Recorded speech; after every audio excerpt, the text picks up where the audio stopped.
నమస్కారం. మన వానికి స్వాగతం. ఈరోజు వార్తలలోని ముఖ్యాంశాలు.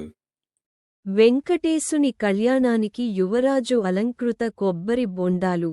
తూర్పుగోదావరి జిల్లా బిక్కవోలు మండలం బలభద్రపురం గ్రామంలో వేంచేసి ఉన్న శ్రీదేవి భూదేవి సమేత శ్రీ ప్రసన్న వెంకటేశ్వర స్వామివారి వార్షిక బ్రహ్మోత్సవాలు సందర్భముగా జనవరి 2న జరిగే గోదా కళ్యాణమునకు గొల్లలమామిడాడకు చెందిన వ్యాయామ దర్శకులు సూక్ష్మ కళాకారుడు సంధ్య డెకరేషన్స్ ఆధ్వర్యంలో శంకుచక్ర నామ కళ్యాణ కొబ్బరి బండాలను మరియు కళ్యాణంలో ఉపయోగించే తలంబ్రాల కొబ్బరి చిప్పలను స్వామివారి ఆలయం నందు శ్రీ ప్రసన్న వెంకటేశ్వర స్వామివారి ఆలయ కమిటీ ఆధ్వర్యంలో అందజేశారు. శ్రీ వెంకటేశ్వర స్వామి వారి ఆశీస్సులతో మొదటిసారిగా ఈ వార్షిక బ్రహ్మోత్సవాలలో జరిగే కళ్యాణ మహోత్సవమునకు సర్వాంగ సుందరంగా అలంకరించిన కళ్యాణ కొబ్బరి బొండాలను అందజేయడం పూర్వజన్మ సుకృతమని యువ రాజారెడ్డి తెలిపారు. గత 15